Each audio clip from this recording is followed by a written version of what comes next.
join me, I am your host Dreadwing. Dive into the world of magic and explore the most stories full of wonder, fantastical delights. The lights!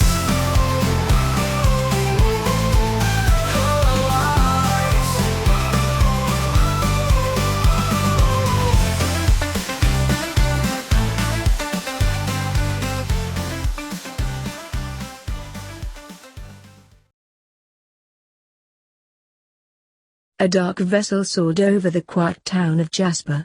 The nemesis sliced through the night like a predator above the unsuspecting humans. In the archive chamber, Soundwave had stopped his work on decrypting the Akan inscriptions, when he picked up a transmission from Laserbeak, who was supposed to return 2 nanoclicks ago. The information his surveillance partner had provided had been important enough for him to deem it sufficient to halt his work and alert his lord, Megatron. He had left his post and sought out his leader on the bridge, where the tyrant ruler of the Decepticons was staring down from the viewing screen at the tiny little human settlement. What a vulgar, dust-ridden place. He heard his lord murmur under his breath just below normal receiver levels. Soundwave's audio receivers easily caught the frequency, he caught every frequency. Having upgraded as many times as he could, so he could learn secrets, everyone's secrets. That was how he earned the name Soundwave. That was what made him an efficient servant, unlike the rest of the rabble to his one and only lord. Why he was superior. He observed what his master could not, what he needed to know, in order to keep a tight grip of control over the ranks. He clicked the tip of his heel on the floor as he approached Megatron silently. It was his secret code to his ruler that allowed Megatron to know whenever he was near. Upon hearing the small click, Megatron turned his head slightly to gaze down at his most faithful minion. Soundwave, what have you discovered? Megatron demanded immediately. He knew his subordinate well enough that he would never stop a task he had assigned him, unless something of greater value was discovered. As always, Soundwave did not talk. He simply walked close enough to Megatron, and his visor replayed the images that Laserbeak had transmitted to him. Megatron watched from Laserbeak's point of view as the Autobots worked their way to an abandoned human mine. His bladed, curved brow rose up in wonderment when he saw his rival Optimus Prime crawl into the small entrance, on his hands and knees.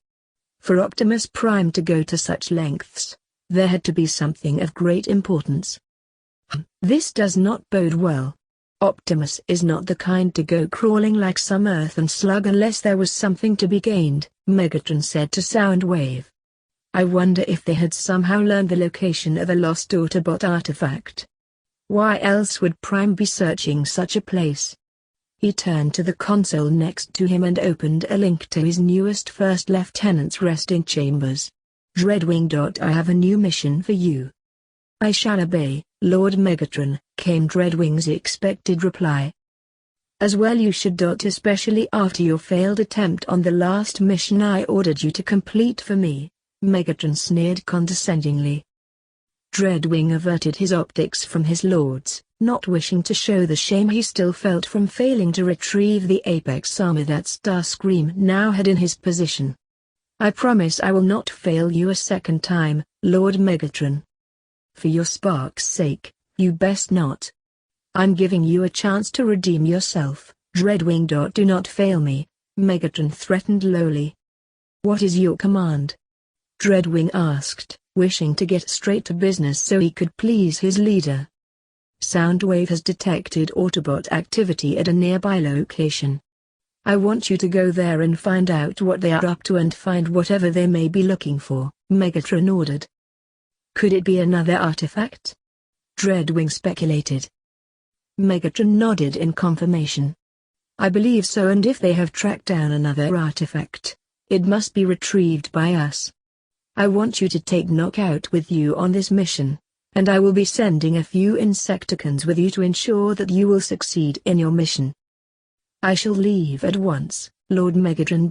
By your leave, Dreadwing said and bowed his head to the screen and cut the transmission. Megatron grimaced silently. They have had far too many setbacks to the Decepticon cause that continued to prolong his galactic conquest. This planet continued to reveal many surprises to him since they first broke orbit. In that time, he had come to not underestimate the unsuspecting dirtball of the world, especially after the recent discovery of the planet Core's true identity, Unicron the Destroyer. Because of that fact alone, he had to conquer this world to reap its resources and find some way to take Unicron's power for himself. That would not be possible with the constant interference of Optimus Prime and his wretched Autobots. He needed to gain ground in this war, and he needed to do it swiftly.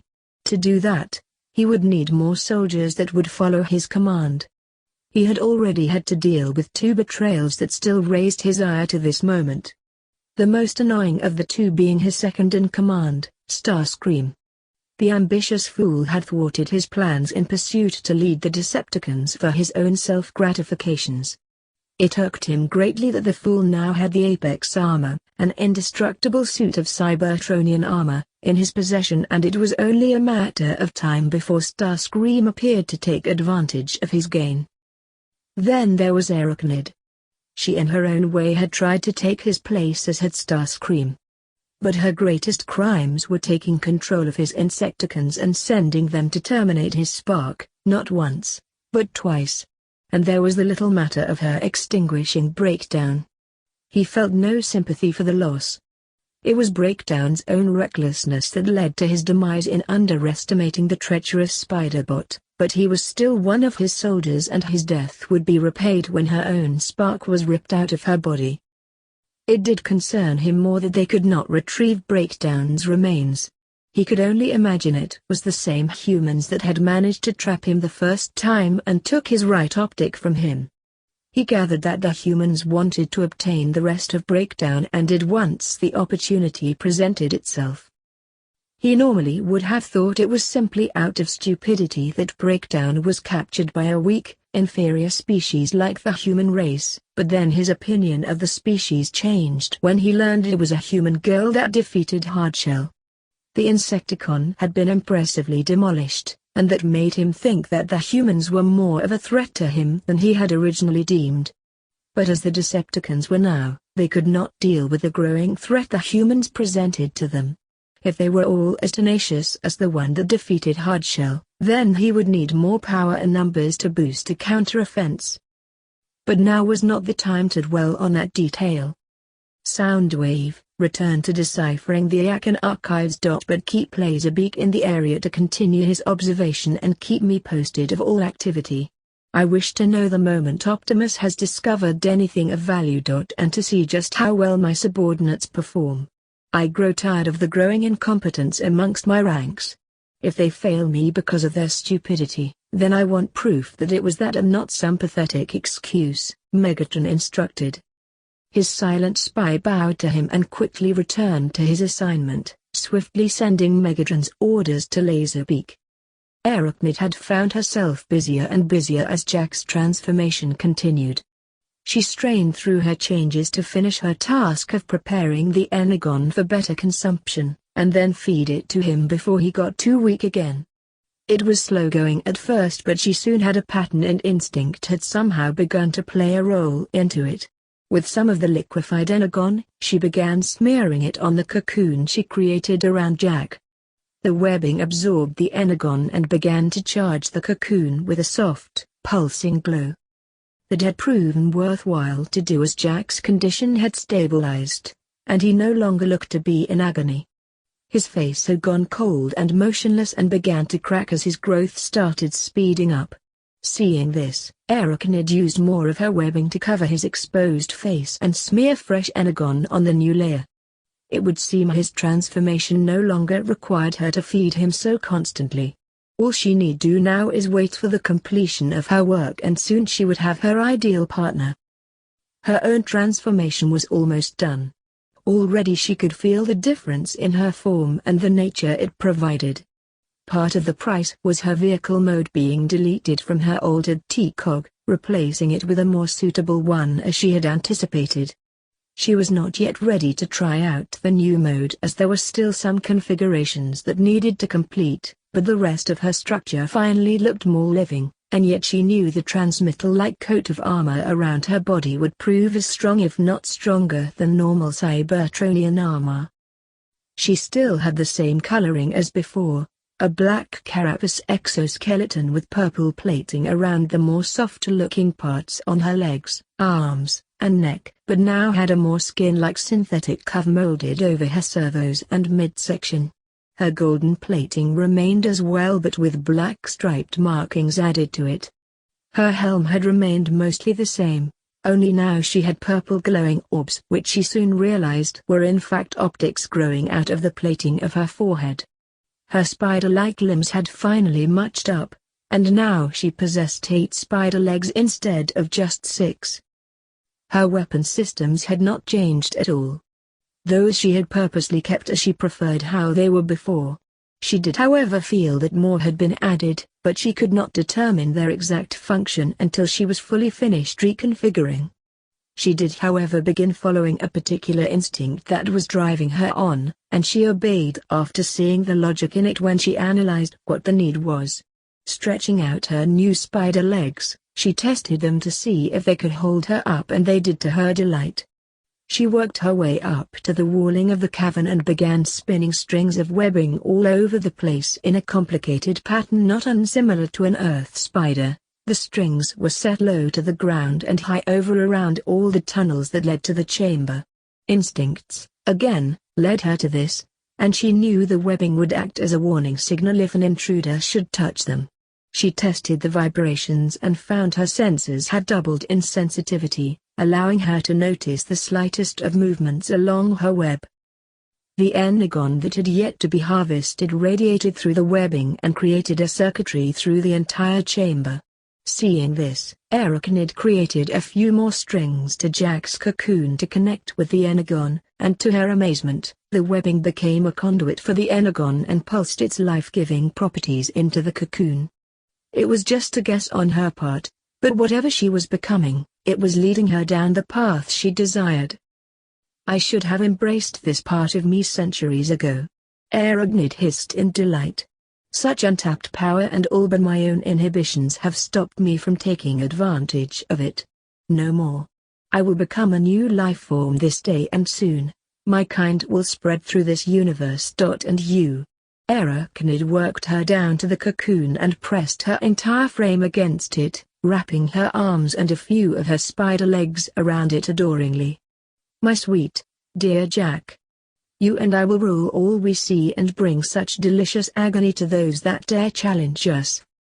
She felt the cocoon stir as if in response to her promise, and she smiled evilly. Oh, you like that idea, too? I'm so glad to hear it. Arachnid swooned, running her clawed fingers affectionately over the cocoon. Please hurry, Jack. It's beginning to become unbearable to wait for you. The cocoon stirred more violently and she laughed darkly. Yes, I feel you. You're almost ready. Your body has taken to the techno-organic virus better than I could have imagined. It was destiny for this moment to pass, my Jack. Arachnid crackled near the borders of insanity. Hurry, Jack, hurry. I'm right here waiting for you. The energon in the chamber began to pulse faster and a humming vibrated through the air as the webbing glowed brighter. She had no idea how this was working. All she knew was that it did. It no longer mattered, though. Her new body had known exactly what to do in order to make this all possible, and soon she would not be the only one of her kind. As she crackled madly, the Decepticon insignia that had long ago been carved into her plating had begun to mutate. The once fearsome face had started to warp into an insectoid-like one with round eyes, and the bladed faceplate sliced down into a needle-like point. It shinned with the same light as her optics and pulsed like a heart to the same beat as the cocoon. Her frantic excitement came to a dead halt when she felt a vibration travel from a strand on the other side of the chamber. She whipped her head around and hissed angrily as the vibration continued to get heavier. Someone is here. She growled venomously and bared her fangs, revealing a greenish ooze beginning to pour out of them. Whoever has the bearings to disrupt this moment will suffer like no one has before. She turned back to the cocoon and petted it lovingly. I will be back soon, my Jack. I won't be long. She sensed movement from within again and she smiled pleasingly. I know. I know. You don't want me to go, either. But I must defend you until you are ready, my prize. She extended her spider legs and took to the ceiling of the chamber and made her way as swiftly as possible to the spot where the vibrations originated from. She closed her optics and reached out with her new sensors to understand what could be tripping her web. At first, she just knew something was shaking it, and then she began to see the movement of the thing that had gotten caught by the string. She could feel how it was moving and knew instantly that it was trying to get the sticky webbing off itself. Smirking to herself, Arachnid flexed her hands as the blasters in her palms charged up. It was close to the chamber, and from its jerking rhythm, it knew that it had gotten caught in her alarm. Then she felt another source causing a vibration right before the string was sharply cut with a familiar ring. Her optics shot wide open and a hiss escaped through her metallic lips. I know that sound. Only your blades have that kind of ring. RC. Arachnid cursed and prepared herself. She wished her own transformation would complete itself so she could take advantage of all her combat systems, including her new transformation mode. Then she'd stand a greater chance against Tarsi and whoever else she had brought along. It was foolish to think that the Autobots wouldn't find this place so soon. RC was like a faulty wire, no matter how many times you try to fix it, it kept shorting out when you least wanted it to. Her fingers danced in anticipation for the coming battle. She was going to make the blue fembot suffer as much as possible and finally have the satisfaction of ending her spark. It was just a matter of waiting for the right moment to strike. She locked on instantly at the entrance of the tunnel and started blasting as something zoomed out of its depths. It moved just fast enough to avoid being hit directly. It took her a moment to see it was a yellow and black striped vehicle, and it was tearing up her well-placed webbing with its tires, destroying some of her work. The yellow and black striped car swirled to the side and unknowingly severed one of the strands that connected to Jack's cocoon. It shook violently and the energon that it had provided faded some. No. Don't ruin his progress. Arachnid screamed in pure hatred at the car and blasted away madly.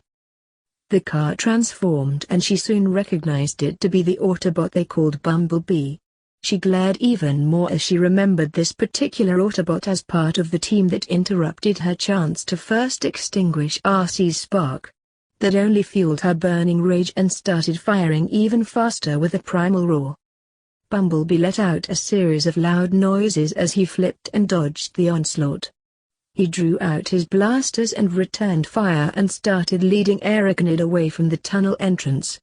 He did so to buy RC enough time to get through, who came dashing in with her blasters humming at the ready and locking her optics to where Bumblebee was firing. Then she gasped as she saw Arachnid's bizarre framework. There was no doubt that something very weird had happened to her, and if she had been trying to imitate a real arachnid, she had finally succeeded. Her shock only grew when she finally noticed the pulsing cocoon connected to large deposits of energon crystals. By the all-spark. What is that thing? RC murmured and quickly started looking around for her partner. Jack? Can you hear me? She took one step toward the cocoon, and then heard Bumblebee cry out in pain. She looked sharply back to her comrade to see Arachnid had impaled his right arm with one of her altered legs, and then fling him aside as though he weighed nothing. Get away from my Jack, you useless scrap! Arachnid shouted in anger. Jack? RC whipped her head back to the cocoon and her processors had quickly realized the significance of it. No. Primus. RC's optics glowed with anger and she pointed both her blasters right at the altered Decepticon. What have you done to Jack, you slagging con? I won't waste my time explaining it to you, RC. He's mine now and that's all that matters.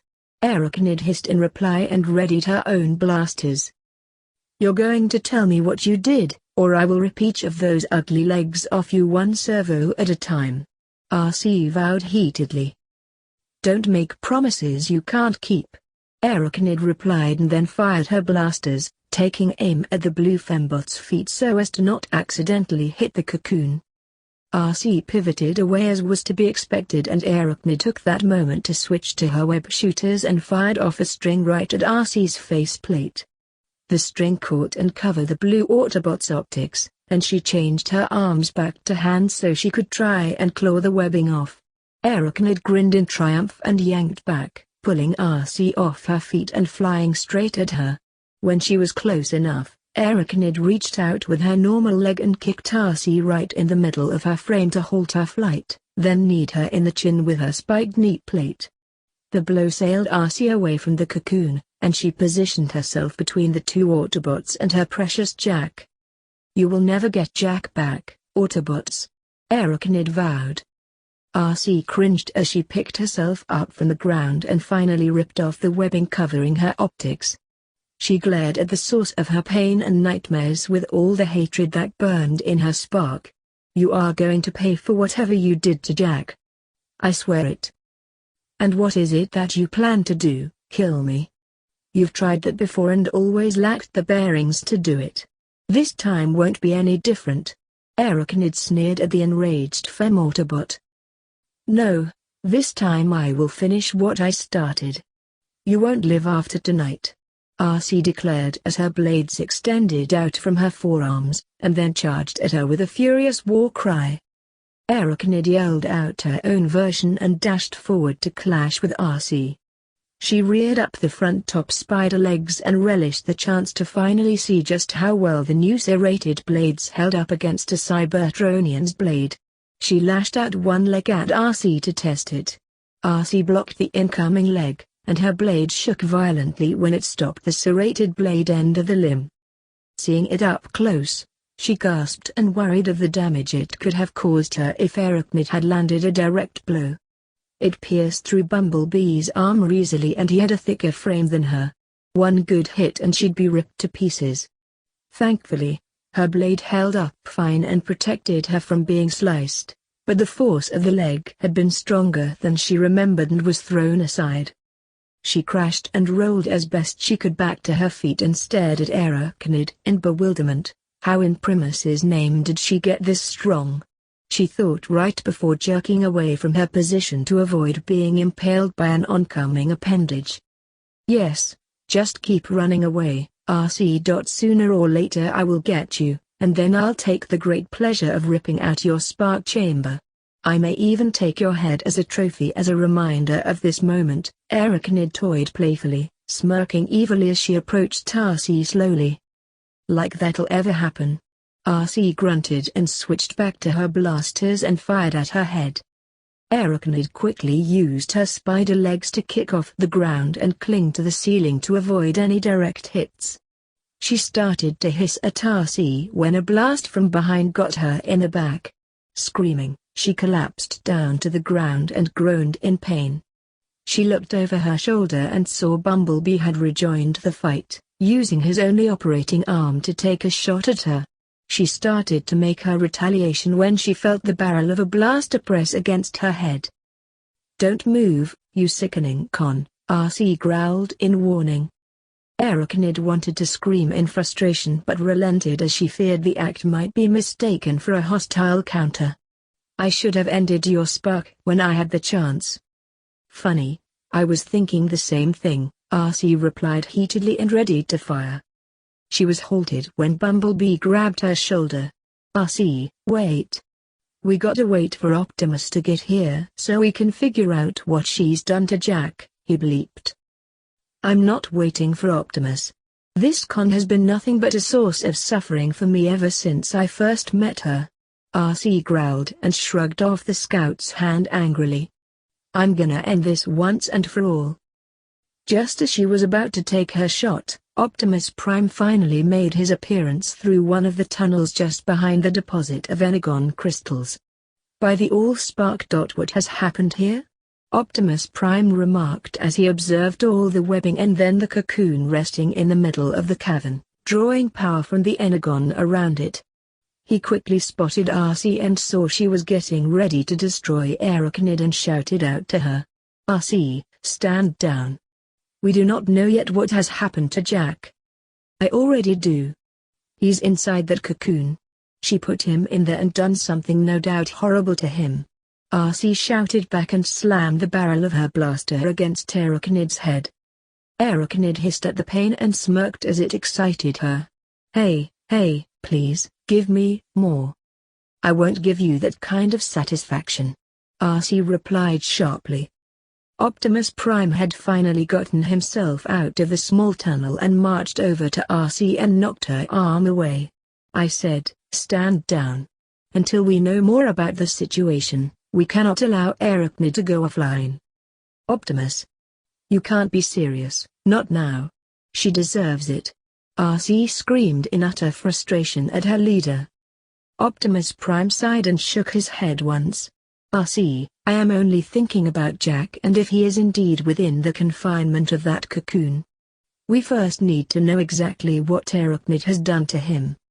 RC shook with anger but she relented and reconfigured her blasters back into her hands.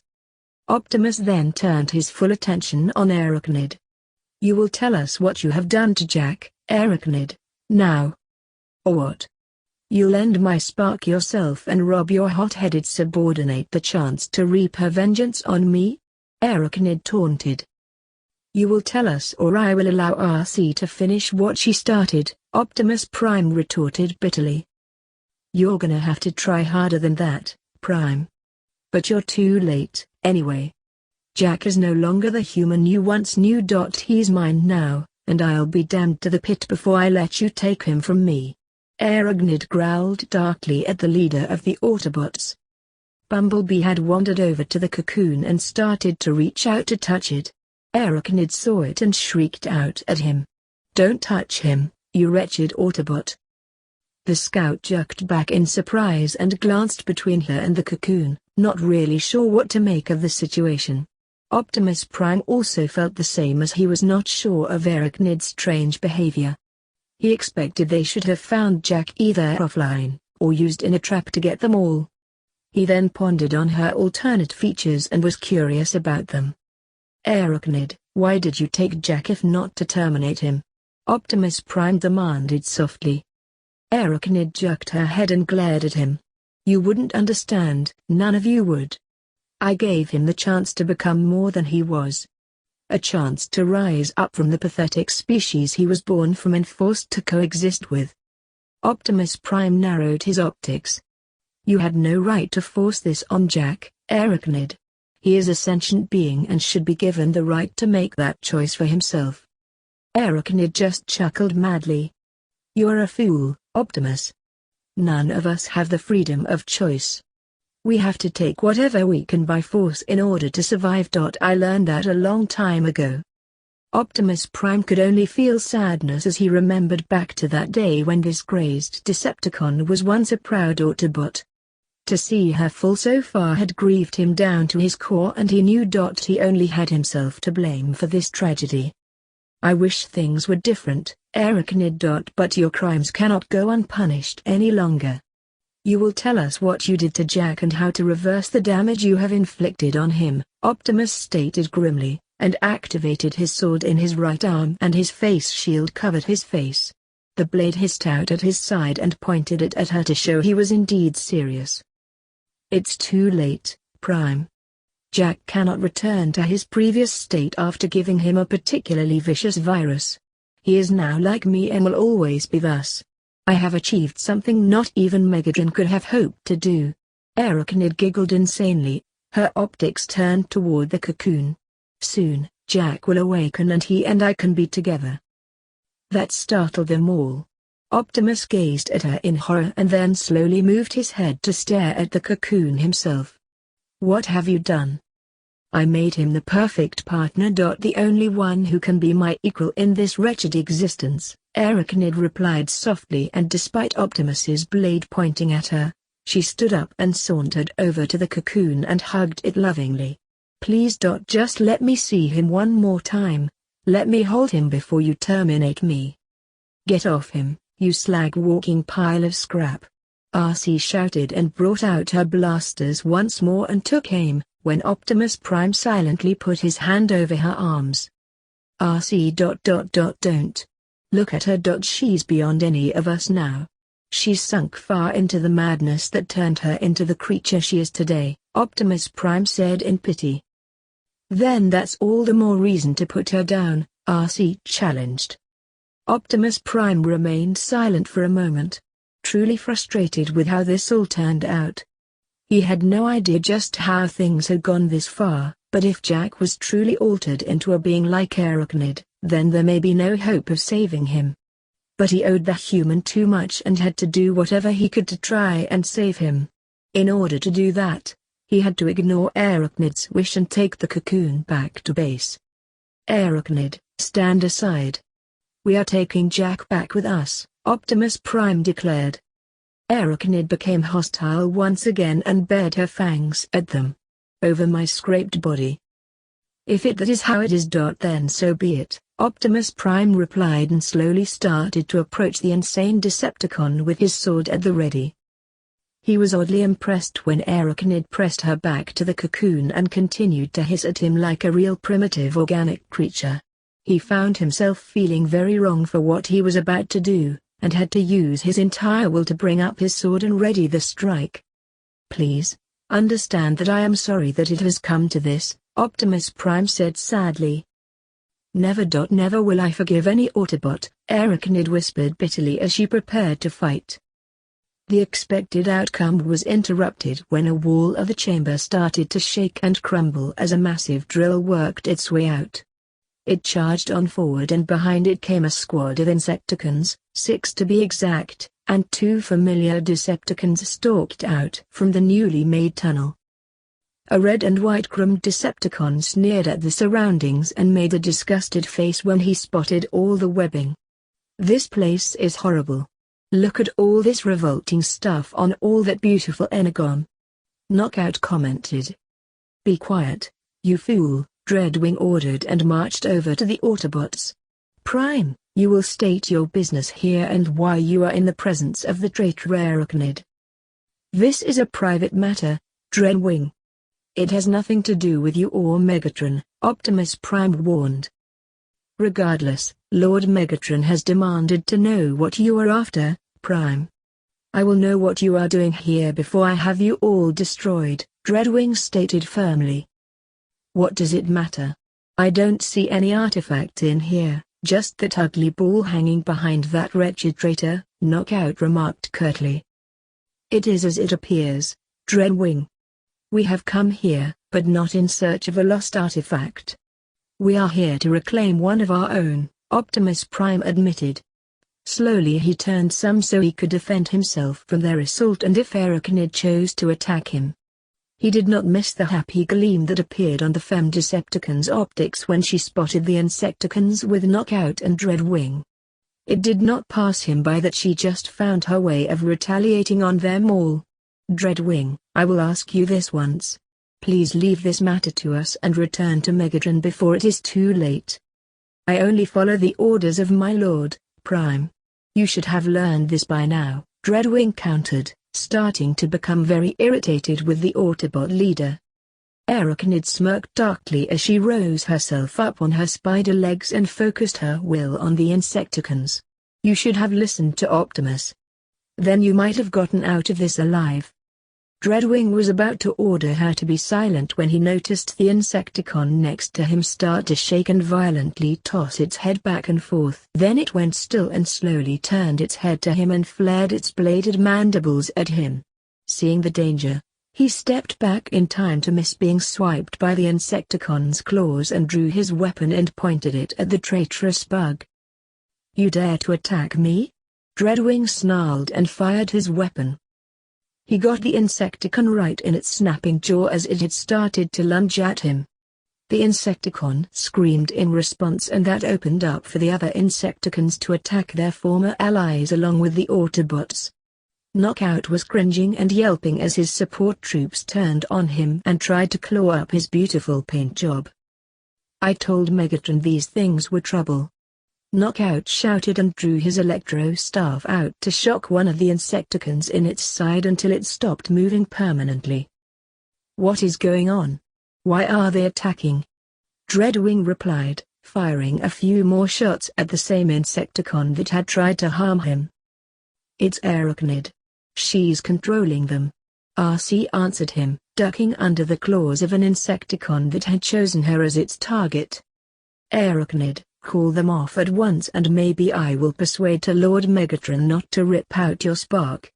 Dreadwing commanded and tried to point his weapon at the Spiderbot, then growled when an Insecticon kept getting between them. I think not, Dreadwing. There is no way I will ever grovel to Megatron ever again, Arachnid said calmly as she observed the battle and cradled herself against the cocoon. Soon, I will have all that I will ever need.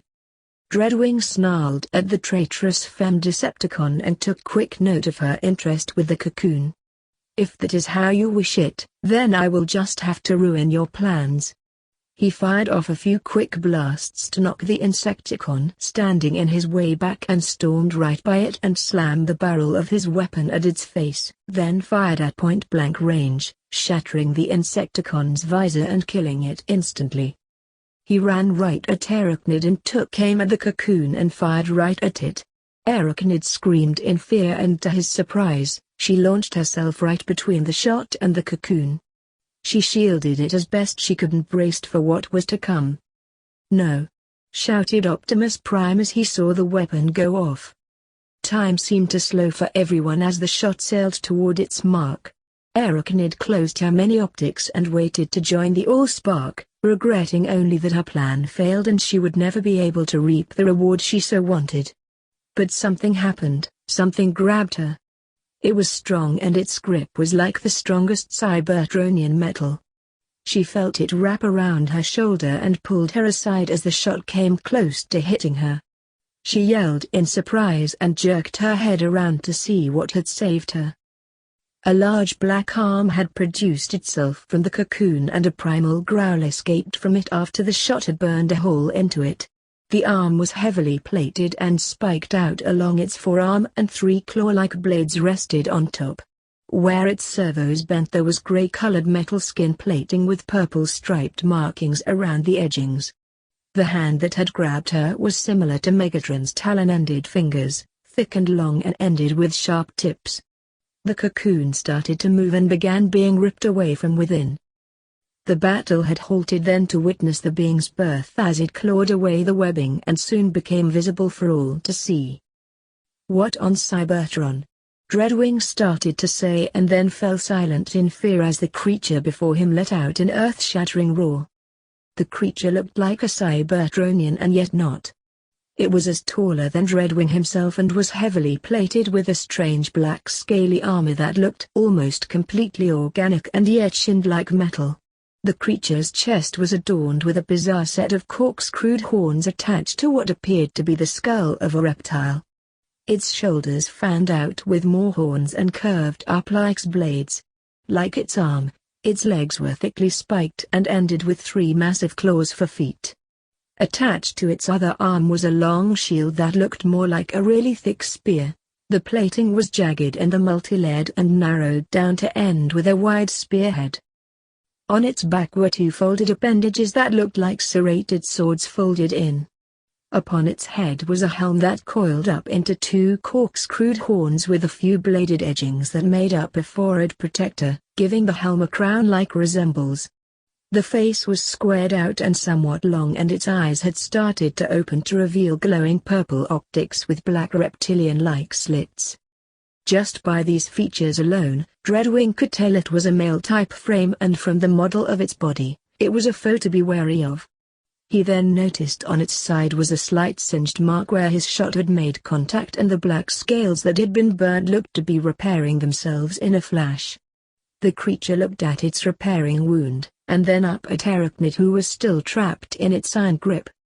"Oh, my Jack. You look even better than I could have imagined." Arachnid purred at the Dark Warrior. The creature seemed to register the name and brought Arachnid closer to his horn chestplate.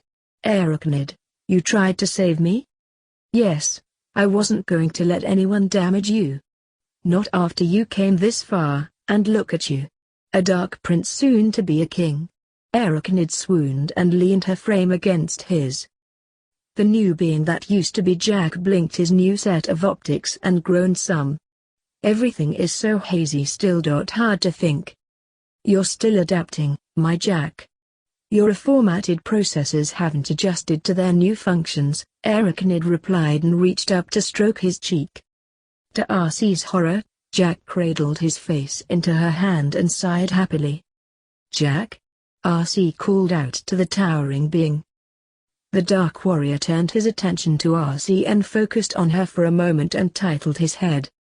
I know you. Don't I? It's me, Jack. Your partner, RC. She cried out and started to approach him slowly. No. She's a liar. I'm your only partner, Jack. Me. Arakanid shrieked possessively. Jack shook his head some and growled deeply. Can't remember clearly. Everything feels shattered. Dreadwing was getting impatient with the whole situation. It was bad enough that he did not find any signs of an artifact for his lord, but he found one of their traitors who had taken control of some of Megatron's Insecticons. Then there was the stranger who the Autobots kept referring to by a human name. Did this creature start out once as a human being? He did not believe such a thing could be possible. Knockout apparently did and was more shocked than his comrade. Wait, this can't be. How did that little cabin-based parasite turn into that? So, you believe that this thing was once a human? Dreadwing verified as he turned to the Decepticon medic. The voice is similar to the brat I've tangled with, that's for sure, Knockout remarked as he rubbed his chin in thought. The medical scientist in him had started shifting into high gear to just what such a transformation could possibly mean for the Decepticons. Lord Megatron would be very pleased with that kind of information after all his failures. This would be his chance to regain his lord's favor after some of his failed missions. We need to capture the thing and Arakanid. Lord Megatron will want to know how this was all done. Agreed. Dreadwing readied his two-handed blaster and aimed it at the two bizarre transformers. Arakanid, you and your creation will submit and return to Lord Megatron. This will be your only chance to come freely. If you do not, I will bring your remains to him. Arakanid started to hiss and begin to retort, but then was carried away by Jack as he placed her behind him and took a threatening step forward.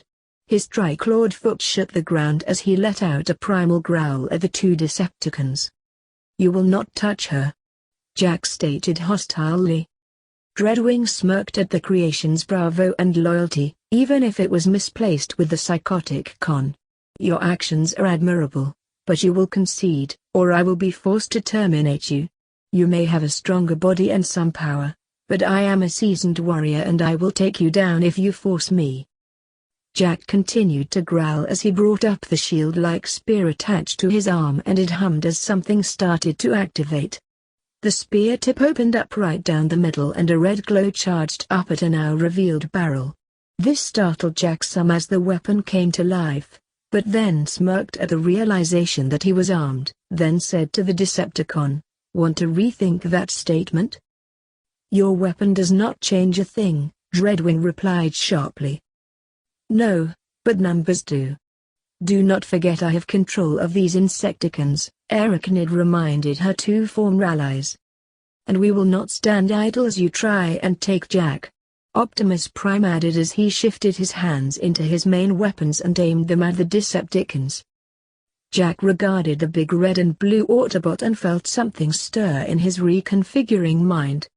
There was something familiar about him and he could tell that he had a great amount of respect for this particular Autobot. "Slag it, Dreadwing. We're outnumbered here," Knockout said and touched the side of his helm. "Knockout to base, requesting a ground bridge at these coordinates, now." Instantly, the ground bridge opened up behind them and Knockout was the first to start heading for it. Dreadwing cursed silently and started to back up slowly toward the ground bridge. He locked his optics on the Black Warrior and Arakanid. This is not over, not by a long shot. Jack replied with a threatening growl and inched his charged weapon at the departing Decepticon. Dreadwing sent one last glare at them all, and then ran over to the ground bridge and it disappeared from sight as it closed behind them. Jack deactivated his weapon and found how disappointed he was that he did not get the chance to try it out. He was deeply curious to learn how effective it was. His attention was averted when a pair of hands stroked his backside, and turned to see Arachnid gazing at him very intimately. These scales feel nice, Arachnid complimented as she ran her hands over the synthetic armored scales. Stop touching him. RC shouted loudly at her nemesis, only to back down when Jack narrowed his optics at her and growled in warning. Jack? Careful, RC. His memories must have been altered along with his body. He may no longer remember who he used to be, Optimus Prime cautioned, finding the irony that something similar to what happened to him after unleashing the power of the Matrix of Leadership had now befallen on Jack. Please, Jack. Why you have to remember me? I was your partner before all this. RC pleaded to the Black Transformer. I can't remember, Jack said honestly, touching his head and strained to sort out the scattered images playing in his head. All I know, all I can trust is comfort from Arachnid. There was so much agony before, it was unbearable, but her. I remember her through it all. Her touches, her compassion, I can see her face clearly through it all. That's because she inflicted that on you. She hurt you, Jack, to turn you into something like her. RC tried to reason. Jack. Let's destroy them and be done with them. That bluebot has been a constant pain to me. I want her dead, Arachnid stated pointedly. Jack shook his head. No, I cannot. Why? Don't you want to please me? After all I've done for you? Arachnid demanded hotly. Jack groaned in frustration. I do. But I cannot hurt her for some reason. Arachnid frowned at his response. She should have expected there would be still some emotional connection to his old partner. That she would have to correct later when she had him all alone to herself. Then let us leave, Jack. Until you can think clearer. I will spare the Autobots this one time for aiding to defend us. We were only defending Jack. RC reminded. Jack, you are not your real self. You need help, Optimus Prime said. If you do wish to help me, then tell me, what do you plan to do with Arachnid? Jack retorted skeptically. She will be made to answer for her crimes and for abducting you and forcing this transformation on you, Optimus Prime said honestly. Jack respected that he did and yet did not like the answer. His weapon hummed to life as the spearhead opened up once more. That is not acceptable to me. Jack. Do not make us fight you, Optimus Prime cautioned softly. Leave. Jack whispered. What? Optimus Prime uttered. Jack drew in a deep breath of air and released a thunderous roar. Leave. Now. The leader of the Autobots took a step back. He tried to start reasoning with the altered Transformer only to see Jack aim his spear-like blaster at him. Optimus Prime paused and grimaced sadly and pressed the comm button on the side of his helm. Optimus to Ratchet. Requesting ground bridge, now, Optimus Prime ordered stoically. What? Optimus? You're leaving him with her? RC shouted in outrage. We cannot force Jack to return to us. If we were do so, we will only show that we mean the same harm that the Decepticons do, Optimus Primus replied to her. Until Jack can trust us enough to help him, we must respect his wishes. That's awfully kind of you, Prime. But he'll never go back to you. Arachnid smiled devilishly, rising herself up to curl her arms around Jack's broad shoulders. Optimus Prime glared at the crazed Decepticon. There was a time when I considered you had a chance to be saved. But now I see that you have abandoned everything that once made you the Autobot I knew. Elite One. The smirk fell from Arachnid's face in recognition of that name. You were the cause of that happening, Prime. You and Tailgate. RC instantly looked between her nemesis and Optimus Prime. What does she mean by that? What about tailgate? Optimus Prime sighed and was spared for a moment to have to answer her questions when their ground bridge opened up behind them. Now is not the time. Autobots withdraw. He turned his back to Jack and Arachnid and stalked away in silence into the ground bridge. Bumblebee looked unsure what to do, but with his damaged arm, he knew he could not do anything but follow his leader. RC just stared at her leader's back with uncertainty. She thought she knew the Prime and everything that made him a great leader, but now she was filled with doubt. Feeling like something just broke inside her interior systems, she started walking lifelessly to the ground bridge, pausing just long enough to look back at Jack with a pained expression before moving on and disappearing into the tunnel. Then the ground bridge closed behind her and left the techno-organic transformers alone in the cavern. Arachnid hugged her Jack and lowered her optics as memories of a time long since past slowly returned to haunt her. Jack, as if sensing her distress, reached up and placed a clawed hand on hers and squeezed it. "This cave is compromised. We must find a new lair," Arachnid said automatically. "Yes, our enemies will return with great numbers now that they know we are here," Jack agreed and turned to the remaining 4 Insecticons that survived the battle. "What of them?" "Command them, my sweet. They will follow your orders as they do mine," Arachnid replied and held onto him tighter. Jack tested this as he addressed the 4 Insecticons. "You will follow and protect us. Help us search for a new lair." The 4 Insecticons kneeled down and bowed their heads, and said in unison, "As you command, our new master." Pleased with their response, Jack turned to the nearest tunnel and left the chamber of his birth with Arachnid holding on to him, the 4 Insecticons following obediently behind them. None of them had noticed the small beak-like head that poked out of a tunnel away from them. Laserbeak finished recording the scene and transmitted it back to Soundwave, then detached itself from the wall it had been clinging to and started making its way back to the Nemesis. I'm glad you enjoyed that video/gameplay. Just remember to hit that like button, subscribe to the channel, and leave a comment down below. Until next time, goodbye!